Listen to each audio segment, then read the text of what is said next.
Let go of control and all my troubles go away. Meditating every day until the shadow is revealed. Unconditional love permeating my field. I let go and let God. Why not? She's got it. I let go and let God. Hey, this is another podcast episode number 10, and we're talking about, what are we talking about? Social media and how we confuse a screen for the world. And there's the quote I took that from, I found recently and really enjoyed it, is this Jay Alto is the guy, and he says, I don't know, he's just talking to society is my guess, but he's like, you pity the moth for confusing a lamp for the moon, but yet here you are confusing a screen for the world. And I thought that was pretty powerful because, you know, we interpret being on our phones and being in social media and being online as like the actual reality. But you get out in reality and no one's talking about that stuff. No one's like stressing out and flipping out and getting all worried. And when you talk to humans, no one is asking you if you're a Democrat or if you're a Republican or if, you know, you said a racist thing on Twitter, right? It hit me. It hit me in the soul when I heard it. Powerful. And the other one that always resonated with me is Naval Ravikant, and he always talked about how, you know, no exceptions, all screen activities are linked to less happiness, and all non-screen activities are linked to more happiness. So the more time you're with your loved ones, friends, out in nature, more happiness. Anytime you're spending it scrolling on your phone, and you know, there's a lot of good things online, but the more time you spend on it, the more you're like exposed to all the negative things, and there's much more negative things. Yeah. The And trade-off isn't worth it. Yeah, exactly. The trade-off's not worth it. We have a lot of evidence to support that we'll jump into.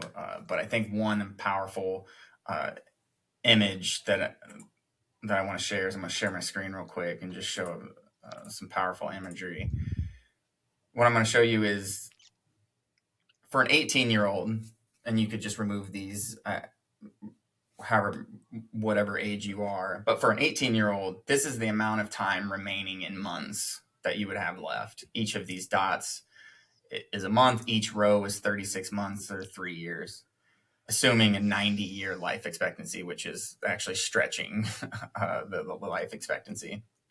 And then if you take those dots and you start removing your average sleep, work and school, cooking, eating, driving, chores, bathroom and hygiene, like showering, it takes a lot out.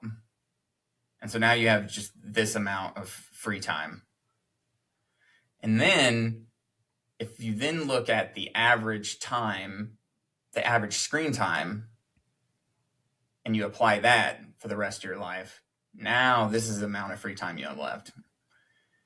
And this was powerful for me. I got this from a TED Talk that we can put in the show notes, but this made me want to stop using my smartphone immediately. I was like watching it on my smartphone and wanted to stop immediately. Or actually, I might have been watching on my laptop, but still neither here nor there. Yeah, that's scary. That's a scary graphic that like hits you in the soul. You're like, man, I don't want to spend my remaining days of free time on this phone. That's just not bringing me a lot of good usually. Exactly. And like one of our previous podcasts, we kind of talked about the amount of time people spend on their smartphones. And adults, it's around 5 hours on average. And for teens, it's about 6 to 9 hours a day. We're talking about a day on their smartphones, which is a lot of time. Yeah. And when you start looking at the, Jonathan Haidt has done a lot of work around exposing the effects of smartphones and social media right around 2010. He has a book called The Anxious Generation, and so some of these stats I got from him, but one of the one of the things one of the stats that kind of blew me away, a lot of the stats kind of blew me away, but each additional hour of total screen time was associated with 9 to 10% uh, lower odds of achieving a higher academic level, and whether it's reading, math, etc. And so if you increase your screen time by an hour, you're going to decrease your academic achievement by 10%, and which is pretty wild. And 36% of girls report being extremely anxious every day. 36% of girls reported being extremely anxious. Wild. Mm-hmm. And then this one was pretty crazy. The percent of freshman girls at college that experience a panic attack doubled from 31% in 2011 to 62% in 2016. Who knows what it is now, if it's risen. But panic attacks, like, I don't know if I've ever had a panic attack. Definitely No. have had anxiety and still have anxiety. Some other stats that said U.S. teens reporting at least one major depressive episode increased over 150% since 2010. Because I was just double checking, because you have people as, oh, that's correlative, it's not causative, and because they were raising some questions about some of Jonathan Haidt's work and everything, and that always comes along with it. So I was like, I'll tap it into AI, see if it has, and AI even was like, was sharing, no, this is something you should look at. So when AI is agreeing, usually you're like, you really need to take a look at it. But then it said anxiety disorder diagnosis among U.S. undergraduates increased from 134% from 2010 to 2020 in 10 years, and then depressive diagnosis increased 106%. And then there was an additional thing where it said teens who spend 4+ hours on screens are twice as likely to report symptoms of anxiety than people that spend 4 hours or less. So if you spend 4 hours or more per day, it doubles your anxiety and depression. Whoa. It doubles as well. So it went from 12% to 27%, and then 9.5% to 26% for depression, which is pretty That backs up incredible. your quote from Naval Ravikant from the beginning. Yeah. And to me, when I think about it, and we read the book The Boy Crisis, and we've talked about it in another podcast, but a lot of what he talked about is dopamine, and how our dopamine is being essentially taken advantage of. And like we get a dopamine hit when we get online or get on any technology. We get this dopamine hit, and it's a very strong dopamine hit, and we require more and more dopamine hits. So they call them dopamine loops. So you get on and you get a dopamine hit, and then the next video, and then you just like crave it the next day. You got to have that dopamine, and you can't. And then reading a book, you're not going to get much dopamine hit from reading a book. So it's like for kids, teenagers who don't have the discipline, the mindfulness build up, the emotional regulation, they don't know how to really manage through this. Most adults don't. And so they go to whatever attracts them for that biggest dopamine hit, which is getting online, playing video games, getting on social media, watching those like short videos and playing them through. And here you see, and then now you're taking advantage of, and you're not spending time reading, being out in nature with your friends, doing all these non-screen activities. And it really is a shame. It's killing our youth. That's why he calls it the anxious generation. There was a let me share this real quick. a graphic that I thought was pretty. Yeah, let me share my screen real fast. Where is that bad boy? Share.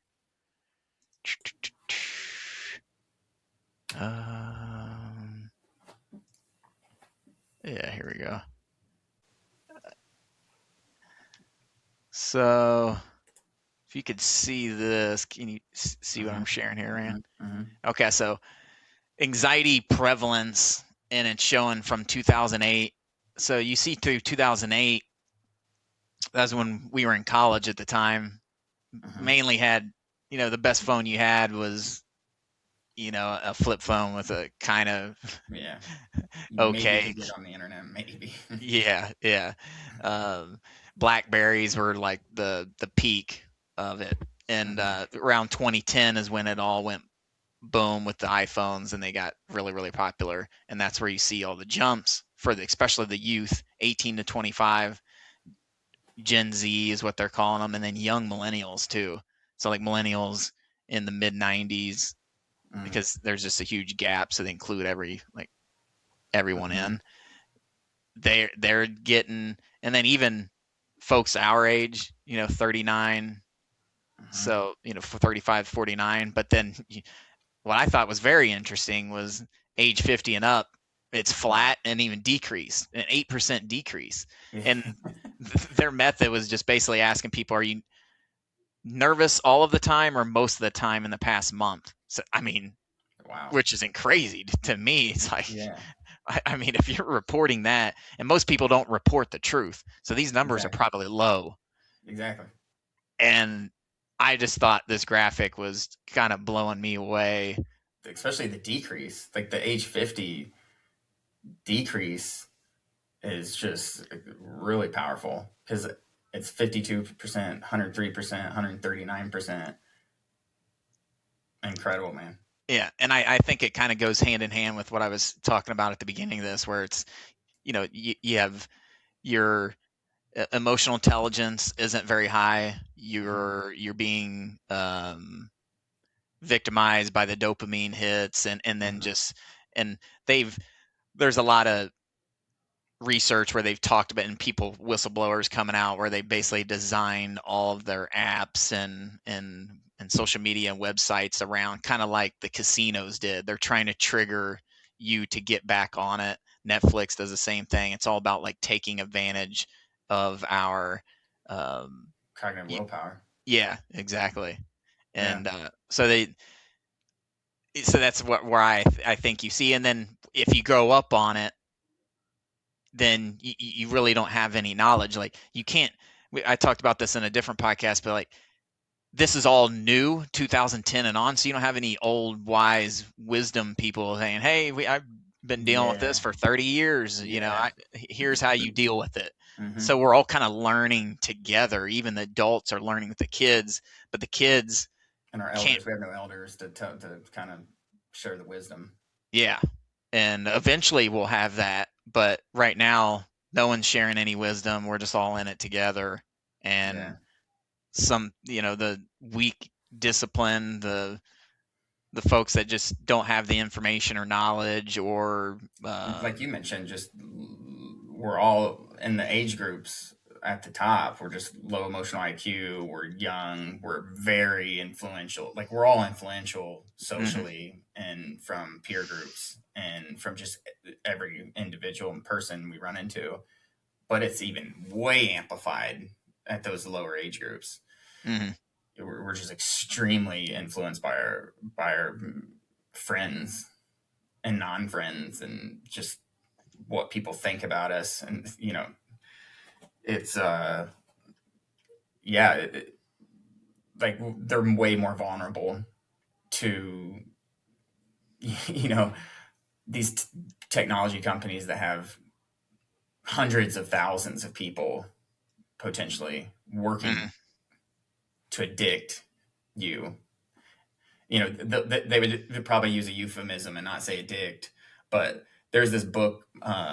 There's this book I read for work called Hooked, and it's literally like how do you get people hooked to your product essentially, but it's Mm. talking about it in like in a positive way, right? Mm-hmm. Because we want when I'm the business of developing software, and you want people to adopt the software, so you want them to be hooked. Mm-hmm.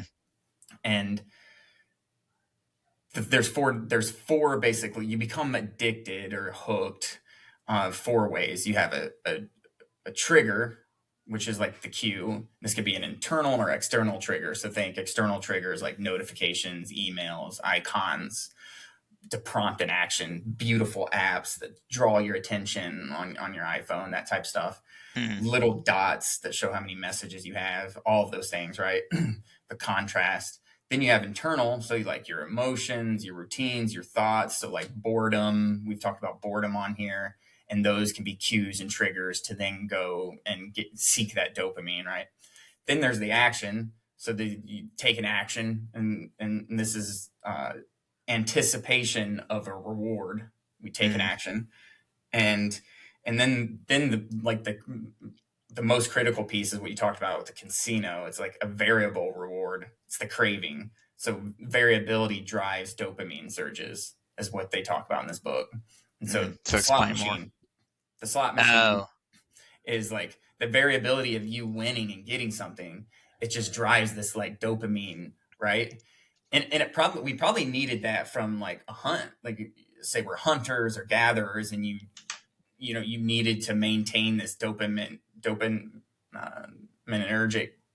motivation Mm-hmm. to continue to go out and get berries and nuts and deer or whatever. Uh, and so then it creates that craving to you want to come back for more. And you can think about it with a smartphone. Even when we were in college, with our phones, we had texting, but we didn't have group texting. And Mm-hmm. so group texting takes it to the next level. It creates a social dynamic to it. And then Mm-hmm. you start, then the fear of missing out, and, and starts to come in, and you want to see what your friends are saying. And this creates this just, kind of social cohesion. And then Mm-hmm. finally, there's Arguing, yeah, pitter patter in between. Like you're not going to do it one on one, but when there's a group. yeah. Oh, Mm-hmm. yeah, 100%. Oh, 100%. Exactly. And then uh, the final step is investment. This is the hook. And so when the end user, puts something back into the product, whether it's a smartphone, social media, etc., whether it's your time, your data, um, effort, et cetera, your social capital.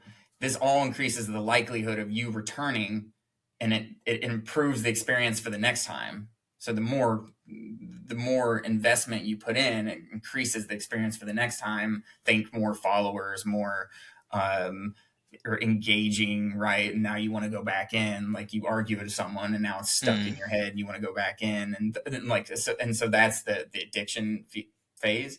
But I think the biggest piece is like the variable reward, and it's something I'm always constantly thinking about, because whether it's texting, social media is the biggest one, the scroll, or the flipping. It's just this So you constant. don't know what it's going to be. There's a variable in it. It's like it's unpredictable. So you have to do it a lot to experience the reward. Essentially, Yeah, is how and then that's. and then your dopamine is all built on that like reward, so you're seeking Yeah. it, Oh, I and see. you crave it. Yeah. So we crave the text message, we crave these things, we crave the funny tweet, the funny Instagram, or even the shocking Instagram, or sharing that information, right? Because then you become the person that gets to share the info. Hmm. That's half of it. Just grabbing a link, sharing it with your friends, because you have your own little social media in there, and so then Hmm. it creates more dopamine. Uh, and one thing I wanted to say is that like it's not like we're virtue signaling right now and we have all this figured out. We're trying to demand better from ourselves. We're trying to practice what we preach and say this out loud and have accountability for ourselves. And that's one of the reasons why we wanted to do it. Is just like, if we do a podcast on this, it's going to force us to dig into the research, and then we can start to hold ourselves accountable. Hmm.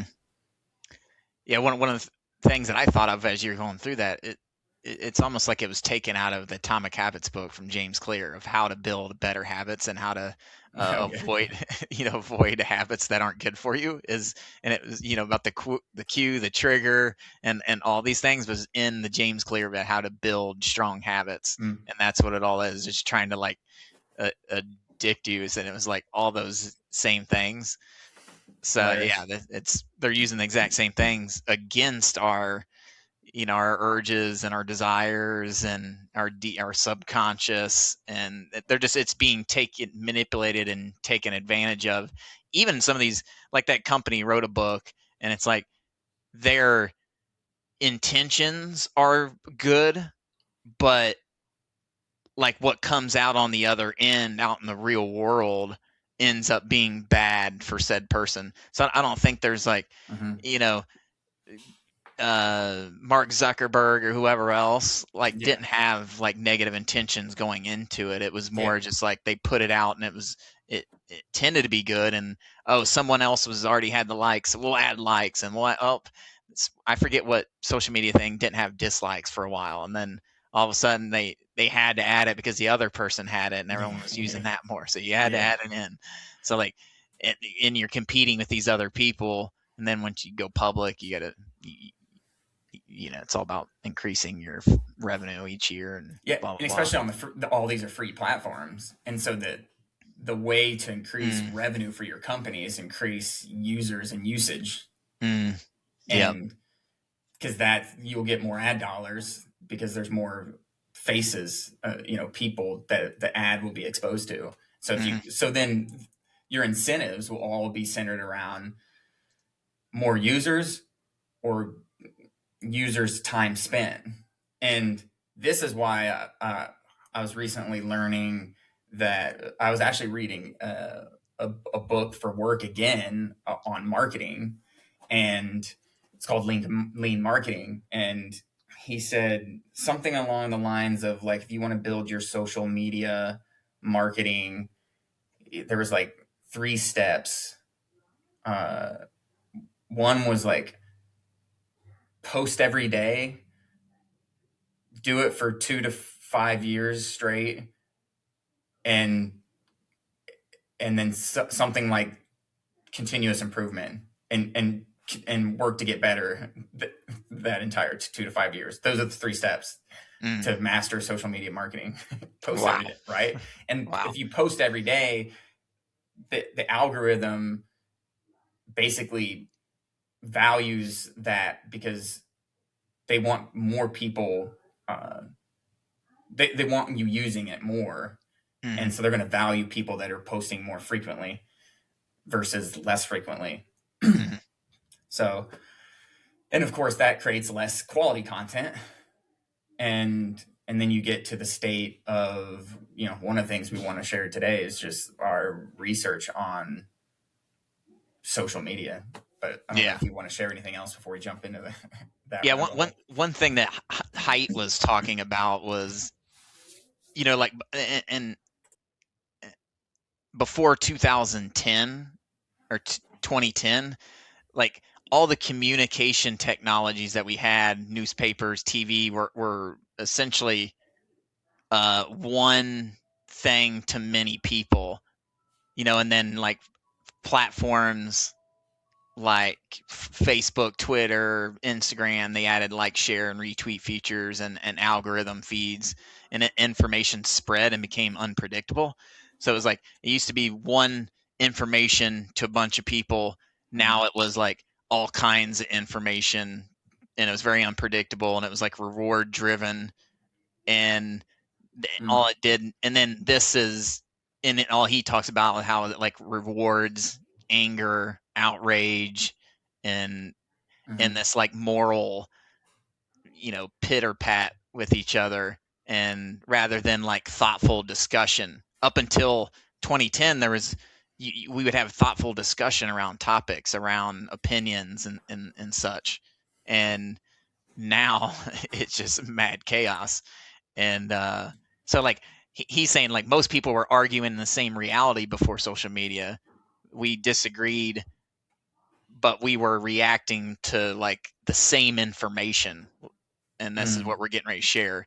Like now people are getting completely different information about the same exact topic. So you have two different truths rather than what it used to be before 2010. It used to be one truth.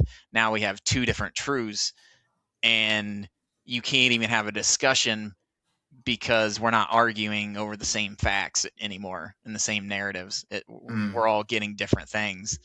So it's like now we're at a spot where, you know, all the algorithms are pushing content to different people, and it's feeding you on this loop of dopamine for the same type of thing, and it's usually outrage of, and there's a lot of data around, like, and even if you go out in society in any topic, there's the loud folks on each side, but then 80 to 90% of society are like in the medium range, or don't even care really, or don't even like talking about it. Same goes with politics, same goes with any topic you can think of in society.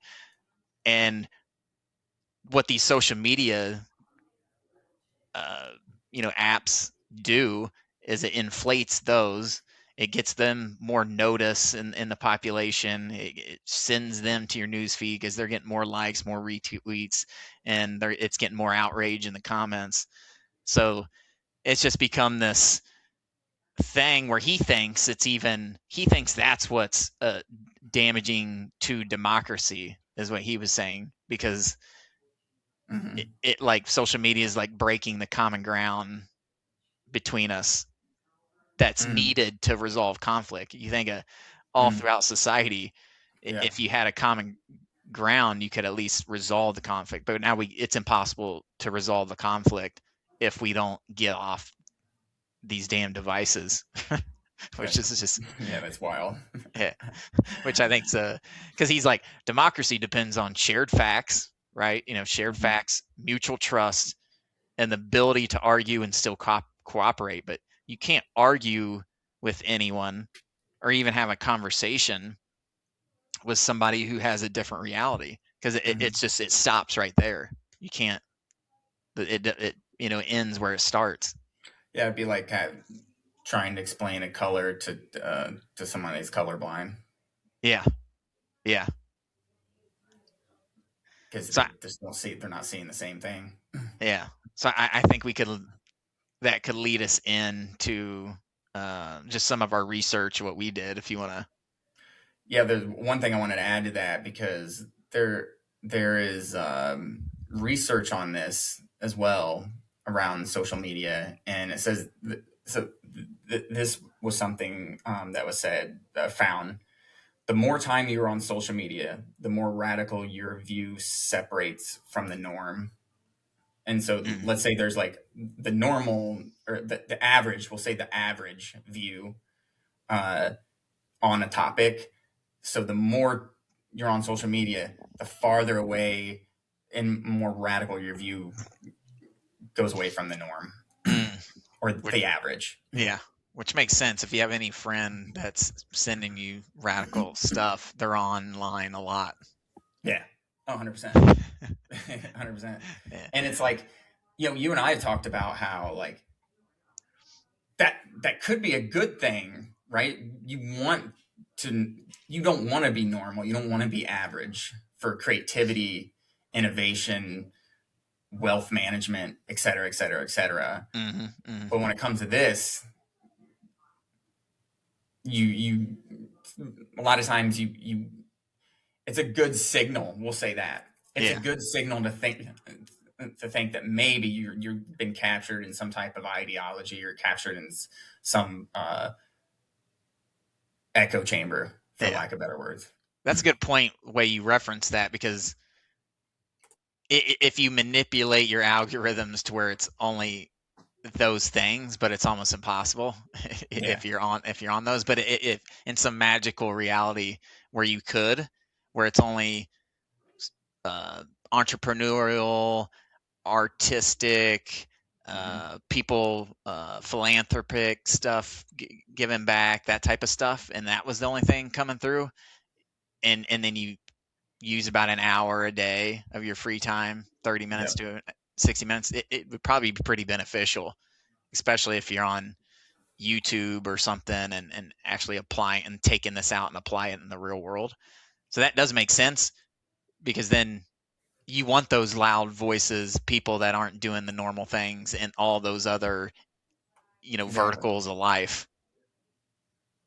Exactly. There's one other thing is like they looked at extreme views and extreme narratives, and they looked at them across like traditional media, cable TV, and social media, and it's the extreme views and narratives are much worse on social, Mm, left and right, mm, and we used to make fun of our parents for like watching too much local news and just news in general. yeah. And like I just remember growing up and making fun of our parents and like, yeah, they get all their information from the news. I remember saying that, and when we were young adults, And and it's all, now we've yeah. turned right into them. And it's all negative, right? Yeah, Everything's on there's negative. yeah, But as you'll see here in a second, should we just pull up yeah. Pull up. where you Talk want? about the experiment. Lead with the experiment we did. Okay, so we created two X profiles. One we called the liberals guy or something, and then the other one the Republican guy, and followed all Republican stuff. Republican politicians started liking and retweeting some stuff, and then same thing for the liberal side. And then we jumped on there. Call it last week when a lot of the Minnesota stuff was still going on, and if you're watching this at a later date, there's a couple shootings via, one was ICE and one was custom border agents, and killed Mhm. some American citizens. And there was a lot of back and forth, a lot of vile stuff online, a lot of hate, a lot of outrage, but you couldn't really tell what really happened. No matter what you're digging in, you can't really. There was like these two opposing realities, and everyone was mad at each other and couldn't believe how the other believed what they believe. So we're like, all right, let's just jump on there and let's see what both sides are Mhm. saying. And then as Randy and I jumped on, and there's like way more negative stuff than the news portrays. I could tell you that. So our parents have, like, they were at one point, getting more negative stuff when we weren't, but now it's flipped. Now Oh, it's in, now the people are online, it feels like the end of the world on both of them every single time you get on. I spent over the last, call it, week and a half, 2 weeks. I jumped on there numerous times, scrolling, just doom scrolling, going through, and and keep in mind, we talked about in a previous podcast, we got rid of our smartphones and went to these light phones called from the Minimal company, and so we're not on the social media as much. I haven't really been on my personal social media since November, and so this was this was a like very abrupt introduction going back and to social media, and yeah, it all we did is just like left or right things, and it was very quick to get you in the right algorithm Yeah, very quick. you were in there fast, Yeah, getting all the extremely outrageous things. But and it did. There was there was of all that time, there was one positive thing, and I'll talk about it later. But it was, and out of all of that, and the rest was negative. And then, but I will give X a little bit of credit. It surfaced up like in the beginning. It did surface up some. It did mix in a little bit of left right within left. So there's some right in the left in the right when I was going through the timeline, mhm. but not a lot. And as the algorithm developed, it slowly dwindled as Yeah, well. Like, yeah, yeah, because that was like the very beginning when you created yeah, the profiles. yeah, I got some screenshots I yeah, could share, yeah. Might as well share. rather than jumping into the actual, let's see, share screen. Or no, we want to do this. All right. So here's the left screenshots, the left profile. Let's see here. I can see it. I'll zoom in just a tad here. So you come in here. So I'm on the left, and immediately I started developing empathy for everything that they've been outraged about, and so I'm looking at this. I'm thinking, okay, this Miramar Martinez was shot 5 times by ICE, not only survived, had the courage to testify. And she's like, I'm Renee Good, I'm Alex named all these people, and she survived. My own government tried to execute me. Yeah. So I'm just like, dang. And then I scrolled the next. I mean, this was literally all, I took these screenshots in a one scroll, which, and then the brave immigration attorney blows the whistle. Agents they're stealing money, jewelry, visas, state documentation they had on them. And then this lady's apparently got all the evidence. I didn't watch the video, but 3 minutes long. You should be outraged about that. That's insane. Yeah, I empathize. This one just talks about how immigrants cut the U.S. deficit. And if you go on the right, it's talking about how much damage it's doing to the deficit. But this one's they pay more in taxes, and they had a huge list, this big thing, all kinds of evidence, all data for why immigrants are good for the U.S. economy. And notice the terminology too, like immigrants is being used here, and then on the right it's illegal aliens. Yeah, and I think the data may have been on this one only from legal immigrants as well. And then here's 2 more. And there's several of these out there. ICE agents stop this car, and a couple come home from work. Driver's trying to tell him he's a U.S. citizen, trying to pull out his ID. They just pull him out, drag him out of the car in the cold snow, pepper spray him. It's just like insane that the U.S. citizen, this ICE agent's doing this too. Just completely, like, if you're looking at this, like, ICE agents are the devil.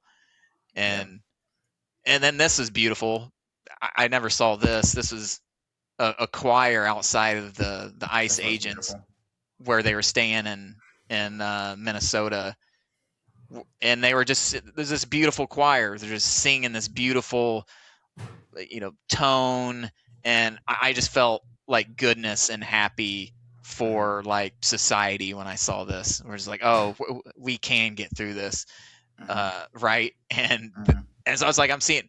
So it's like, right's not getting this. Nobody on the right timeline's getting any of this. So you don't have any empathy for these people. You don't know what they're talking about. So let's go to the right screenshots. There's some statistics that was shared, but let's go to the screenshots real quick.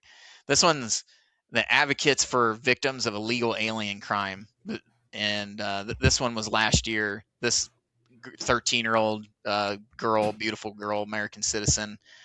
They captured the legal immigrant who killed this girl, possibly other things to her as well. Sickening. Here's another girl, same thing. A politician on the right retweeted this one. This is Elizabeth Medina, stabbed to death in a bathtub by a legal alien. This is why I support ICE. She was 16 years old. Another beautiful girl. It gives me chills. Yeah, it's sickening. Both sides gave me chills. Same. And then here's a huge, massive list. This is going on. This is all in the same timeline. I just scrolled for maybe like 5 minutes or less. And then here's that, and it's showing all the people that have been killed. And I checked with AI on this one. The only caveat it gave me was that this isn't just within some of these aren't within the last couple years. This is like over the last decade or so. That was the one caveat that they gave me.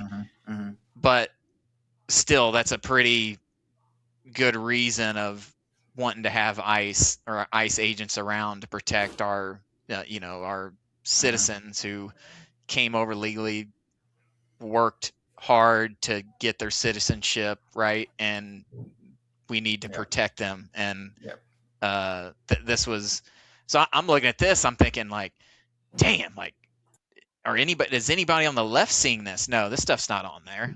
None of this stuff's on there. So they have no empathy for these people on the right that are getting this Yeah. content over here, where these like young women are dying. You have the Venezuelan gangs taking over the Hmm. hotels, like two or three different hotels, and those were illegal Venezuelan immigrants, right? And like no one from the left's getting the information, Yeah. so they have no clue about these uh, folks. And yeah, and then here's some of the other stats that were coming through from the right. One thing I thought was pretty wild: the ICE demographics of the people that work for ICE, Hmm. 30% are Latino. Hmm. We have That's like crazy. 20% or less Latino Total population in population. America, so Yeah. that's higher. And then same for blacks. I think we have 11 to 13 blacks in America, so there's more of the population signing up for ICE. Yeah. And these are regular people, but mind you, these aren't like crazy right wing white people that are trying to like make your life bad or make immigrants' life bad. These are like people that one of the big things that they had on there that was sharing around was they'll pay for your student debt. They'll cover it all. You know, Yeah. That was I wild. I think you had to work there for several years, but they would pay for all your student debt. So these are normal people. So we should have some empathy for them. One, and they have a job to do, right? Um, and it's to protect these two women right here and other people that were murdered. And then here's some stats that kind of blew me away that the right was sharing that the left doesn't know too much. Was Obama deported way more people than Trump, which is, you think, whoa, damn, I thought Obama was all about Hmm. diversity and all that stuff Yeah. and That's making one amends. thing I saw was there's many Obama videos on the right timeline of him basically saying, we need we need to deport legal aliens, like using all the same right terminology just however many years ago. Yeah, same for Hillary. But so Yeah. he deports like he deported over 5 million, and then Trump so far has only deported 2 million, a little over 2 million. So Hmm. he's got a ways to go to catch up to Obama, Hmm. which is kind of wild. Hmm. And even Biden, who you know they were saying led a bunch of folks in and created this problem. This is what's being portrayed out there. He deported over 1 million in his 4 years, which was more than Trump's first term. Hmm. So it's like, and then here's deaths in custody. Biden had 26 deaths on his watch, and these were illegal immigrants that he was deporting. They were in custody at some point, somehow or way. 26 folks died That's wild. just 4 years ago, or no, just Hmm. 2 years ago, or whatever. And So uh, it's really just like the media now. We're just emphasizing it, and it just seems bigger than it is, type of thing. yeah, but it's like these instances, these women down here, uh, these immigrants being portrayed as illegal immigrants, but even the legal immigrants, it's still a massive tragedy. Some of these Hmm. people have been over here for a decade or longer I and know. are doing good things for society. So like, but we are getting an exaggeration of the problem here, and it looks like Trump's this big uh, king that comes in and doesn't like all these people and is just trying to get them Uh-huh. out of here. Is how it's portrayed. Yeah. Uh, like Obama was called the deporter in chief by his own party back then, Really. which is that was his nickname, the deporter in chief, but literally by his own cabinet. Wow. So, and then I thought the deaths were insane. Obama, 56 to 72 deaths. Trump only had Trump. Uh, it said it. I guess I didn't have the total. I don't know if I mixed it up, but Trump was lower, right? But either way, they all have deaths. But it's Hmm. But and then here's one last thing I'm going to share on it. It was like, since 2025, and this was someone from the right shared this, 320,000 arrests. And during those attempts, 2 people were killed so far. Some people have some people are dying, committing suicide, that type of stuff. So some of the deaths are being reported, but let's say it's even higher than that.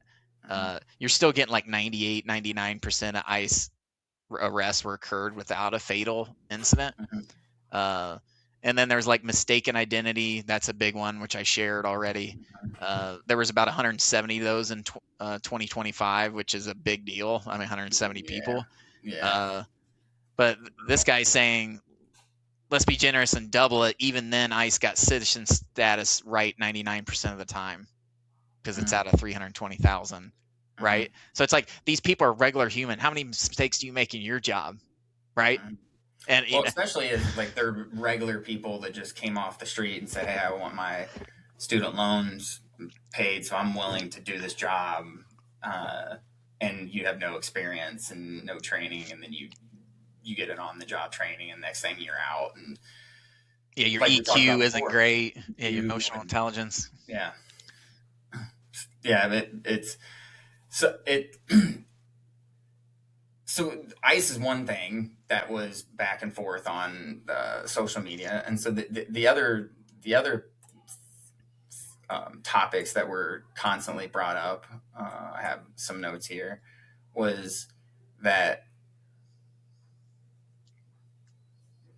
whoa, let me see here, the Epstein files, of course. So that's very popular right now, Yeah. and of course on the left it's just a bunch of like they're hammering Trump, and it's all about Trump in the Epstein files, and the and they're all just criticizing the files and how there's unredacted files, like 3 million unredacted files still not released, and it's all pointing to Trump. What's he hiding? Yada yada yada. And they're and folks like AOC are like hammering hard, and which I think the one thing that both sides agree on are the Epstein files is what I've kind of noticed. So, but on the right, usually what you find is Epstein files, but then you're finding like Bill Gates, Bill Clinton. I found there was a video of Melinda Gates responding to the Bill Gates allegations in the Epstein files, and she like doesn't disavow anything. She's just like, yeah, that's why I dropped out of the Bill and Melinda Gates Foundation, and that's why Well, wild stuff. Stephen Hawking was mentioned 232 times in the Epstein files. Stuff like that. That's bizarre. Even on the right, like Trump, Epstein stuff was hitting the timeline. Not as frequent as the left, but it was still there. But then the so what else was talked about? I found similar stuff to you on the ICE stuff, and on the right, what started to pop up is there was something found in the Epstein files about like Trump informing police about Epstein. So they're like kind of arguing back the left, and apparently in 2006 he said Ghislaine Maxwell was evil and an operative. So I saw that, and so they're fighting about it. What else? What else was on there? Just everything's outraged. This is just a new topic, but there was a secret biolab found in a Vegas home ran by Chinese nationals, and they had COVID, hepatitis, malaria, all in this secret biolab in this Vegas home ran by Chinese nationals. Like this was in the Epstein files, or this was just on the timeline? This was on the timeline. Jeez. Wow. So this is recent. Yeah. And wow. and it's like, okay, and what else? Like voter ID surveys, like the right they do surveys on the right and left, apparently, and both the right and left agree that you should have voter ID and yada yada yada, and so they're fighting that narrative. Uh, what else? And then what else on the left? That was the left. Then, um, yeah, the Bruce Springsteen video was getting circulated. So Bruce Springsteen did a video of an anti-ICE, anti-Trump song. Mm. I don't know if you saw it, but I didn't, but I listened. I forced myself to listen to the whole thing, and like, I watched the Springsteen movie and whatnot, and yeah, I mean, I started developing like empathy for this whole situation, and was just really getting into it. I really like put myself in each shoe, and started to really feel, and honestly started getting anxiety and stressed out about it on both sides. no, yeah. I felt myself like not wanting to be on there anymore.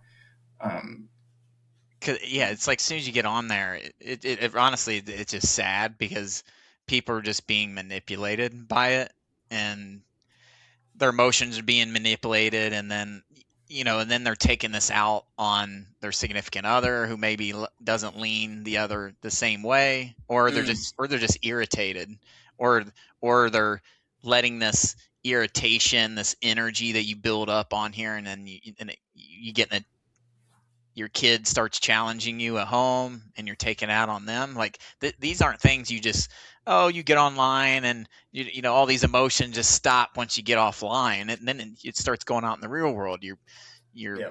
you're not you're being disagreeable with your boss or your workmates, and then now it's hurting your job or your Yeah. loved one, and now Here's one for you.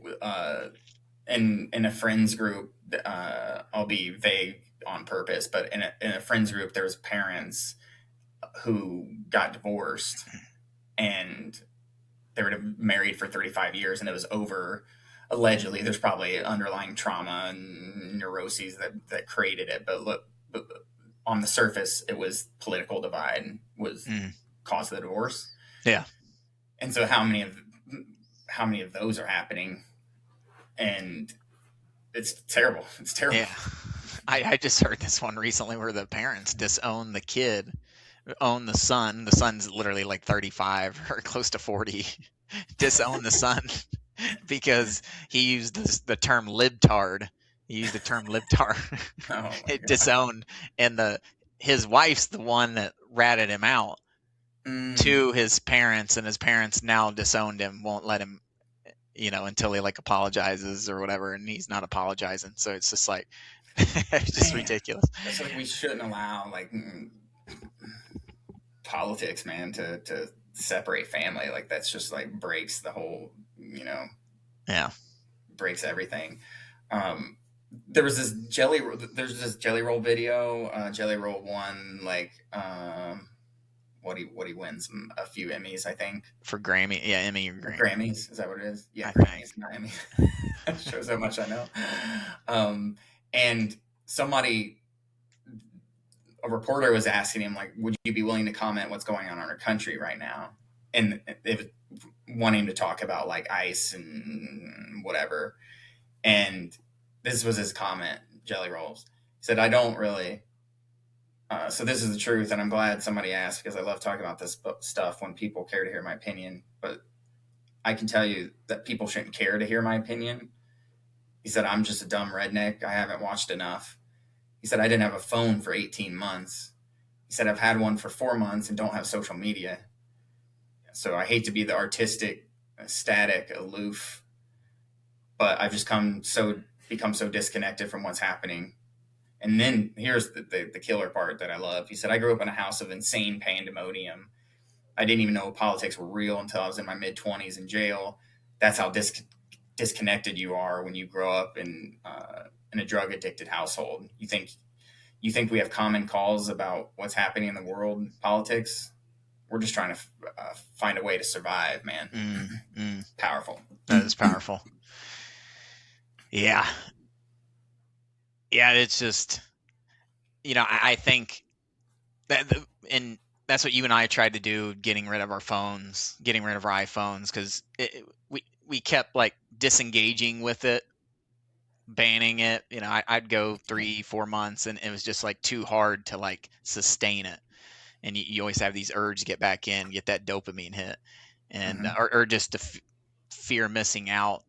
But I get how it's easy for you and I, who have developed lives. We're almost 40. We don't have a bunch of friends that we're trying or to impress. And Yeah. we don't have like friends we're trying to gain. If you're in adolescence, you're trying to build your friends group, your long-term friends group. Yeah. And so it becomes a lot more difficult to like just jump completely off, because then if everyone else is using it and you're not, now you're the outcast that's not, that's getting kind of disowned. Think Uh, about that example though. Like, imagine if we had smartphones in college, for example, and if if I think I don't think we would have had more friends than we did now, more long term friends than we did now, with or without social media, like in smartphones. Like, I don't think we would have more, arguing against the point that like young kids are just justifying, like, hey, I need to be on here to keep on, right? Like, it's like oh yeah. you build your friend groups through like meaningful interactions Yeah. outside of the phone, and everything on the phone is just like surface level. It's all surface level, and you're not building meaningful connections and bonds, and you do that through like the physical reality. Yeah. If anything, we would have had less. That's immediately because I thought you were arguing Mm. for that, and I was like, I was Yeah. about at first, but I'm thinking, no, if we had them, then you know what's the biggest thing is you develop a friend, say through work, and then they add you, and then now they're one of those 5% of the outrage of whatever side is arguing. Mhm. And Mhm. then what do? You almost have like a disdain for them, no matter what they're Mhm. arguing. It's just like, yeah, it's just kind of yuck, is what you kind of Yeah, think. And then you have a 100%. whole different opinion about them. And then just a little bit hard to open yourself up to them in the actual physical world, Yeah, and become like friends when they're this type of person online. It's like, oh, what are they going to be? I don't want to hang out with them any more yeah. than just a simple conversation at work. So it's like that would have happened a lot, or they said something dumb or made a mistake, but it's all Mhm. being documented online. I Mhm. think you would have a lot less friends. We would have, and long-term friends, because you would see That's a all great point. this rather than it gets said in person. You forget about it the next day, or you don't forget about it, you just forgive them. They say you apologize. Oh, I had a couple of too many drinks, or I was pissed off because my girlfriend just broke up with me. You're done. Yeah, Boom. It's over. Move on. But now it's not like that. Yeah. yeah. It's rough. Yeah. It's rough. There was one thing that was kind of blew me away on statistic. Going back to like some of the statistics that we were sharing, Mhm. was here. I'll share this real quick with you. Another graph, and it was around pessimism, the rise in adolescent pessimism, Oh, that makes um, sense to me. which is, you can see here, from this goes all time, and then there's a huge jump, and right around the same time frame we've been talking about. This is from the American Institute for Boys and Men. So you have boys and girls, and the increase since 2010, 68%, 42%, just in pessimism. And it's like, there's so many positive health and just general attitude towards life and your success and work and family and relationships and yada yada yada, and on and on and on, just being optimistic. And so it's like, it's making us more pessimistic, which is crazy, dude. Yeah. Yeah, And I mean, you're pessimistic if you're only seeing like one side, and everyone's like, I see it where these people make these grand statements on Facebook or whatever, and it's like, if anyone still stands for this side, or anyone still stands for this man, I'm done with you. You know what I mean? yeah, I'm just like, they're yeah, completely just ridding casting out 50% of the other society. They're just like, Yeah. we're done with you. And that's how passionate they are. And I'm just like, man, just try and see from their perspective, and, get on and see what they're looking at. Cause maybe there is maybe they're seeing a whole different reality, which they are. Exactly. You're not even talking about the same things anymore. One other thing that was interesting is I watched a guy, Dr. Horvath. He did a testimony, and he was talking about the negative effects of screens, but he was talking about it in the context of the classroom, and he was basically saying that, like, not only are screens bad for, like, smartphones and screens bad for just general use, but it's also like negatively affecting the classroom. And there's a C-SPAN YouTube video that I watched, and I put that into, and I wanted to fact check all of his facts, and some of them they're like, but here's some of the stuff I found evidence for, is that nations that adopt digital technology in classrooms see significant declines in, like, performance. So students using computers 5 hours a day for learning score roughly 2/3 of a standard deviation lower than peers with minimal technical use. So basically, like the more you use technology in your school. And there was a study of fourth graders, like 150,000 fourth graders and eighth graders, and so daily use of digital devices was negatively related to scores on reading comprehension tests. And you can find screens, especially from companies that are digital companies that are doing, like, education technology. You can find screens supporting academic achievement in very short studies or small sample sizes, but larger studies don't really show improvement or declines. And so you and I are fond of a school called Acton Academy, and they actually use this math tool, Khan Academy. And I went on their website, and something that they showed is, like, using Khan Academy for more than 30 minutes a week is associated with a statistically significant difference of 22 points, according to whatever that means within their context of using Khan Academy versus not. And so I think what's happening is that, like, screens, there is, like, these short bursts of, like, studies. I'll use studies in air quotes, but it's, like, very short, low samples. They're used in a way where it's not long term, and it's not like going back and saying, oh, it's improving SAT scores. You know what I mean? Or whatever a standardized test would be. And he also, one of the things that was crazy in that Dr. Horvath testimony was he's talking about how we've changed some of the standardized tests. Yeah. So we've like made them easier.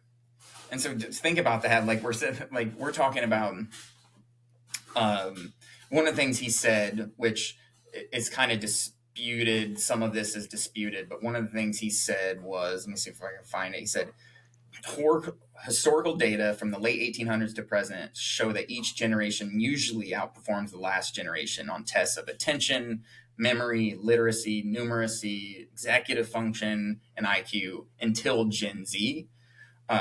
Now, there's mixed evidence on, like, that's a loaded fact, but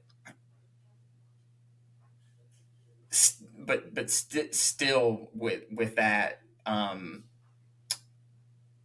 don't know where I was going with that, actually, but I think what it shows is that there's negative effects potentially of digital screens even in the classroom, which people are purporting that are very positive. And so it's like, he described it as, we have this, like, biological, we're biologically designed to learn through human interaction, not screens.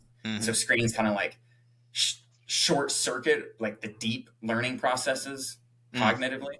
yeah, And that was his description. to me that makes sense. I think it would have to be in short burst and very, very controlled if you were to make it like for example that math thing. If it was Mm-hmm. say 30 minutes per day and it's just this simple math, right? But if it's any longer than that, then I think you're going to fall victim to a lot of these things.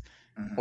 Or maybe if say you had a teacher near you, like that 30 minutes, and then you had like a classroom of 12, and then the teacher was there to work through that person interaction and answer questions real quickly, and then you can't access anything else, right? That you can only Mm-hmm. access this one math app. But yeah, that's where you're getting it's just the problem is when you implement some of these things, then you're like it's like anything, like a high disciplined person would be able to manage through it, Yeah. right? Who can manage their emotions, and very high disciplined person, but a low, medium to low person aren't going to. But even the high disciplined people are still falling victim to the subconscious things that are falling into play, or that like lack of human connection that they don't realize is happening. So they're not, how we are social beings, so that we're not developing in the correct way. We're Yeah. developing, we think, but not in the correct way, and it's not getting solidified as it would if you were a person in the same room teaching them, and then you're learning and it's clicking. Yeah. Uh, Yeah. so yeah, that Let's makes sense. let's talk about like solutions. Like let's bring it to a close. And so there's two things. Like Jonathan Haidt kind of has solutions in his book, Hmm. and this is kind of what he talks about for your children. So this would be for parents. Uh, and this is his like smartphone solutions. He says no smartphones before high school. Use basic phones, calls and texts only if needed. No social media before the age of 16. Phones stay out of bedrooms completely. Hmm. Uh, delay independence online, encourage it offline. So like he's always encouraging real world autonomy, like biking, walking to friends' houses, unstructured play. And then it says for us parents, like act collectively with other parents. So coordinate rules with classmates, parents, schools, and parents groups should set the norms, the shared norms.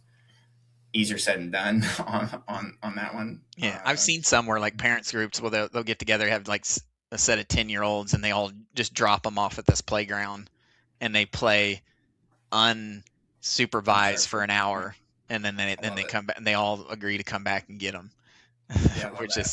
is pretty cool, That is because cool. you're trying to get back into because I mean, I hate to say it, but when we were kids, we did what the hell we wanted, Yeah, and like the parents didn't, our parents had zero clue where we were. We're just yeah, hoping that we would return when the yeah, streetlights came on. It was just like a basic pure trust of yeah. kid that we were not doing anything And that was crazy. what, because when you described that, my memory went back to Milton and running around on bikes. Just uh, I remember many memories of like it was way past the stoplights already turned on or the street Yeah, lights already went on and dad's whistling, yeah. pissed off.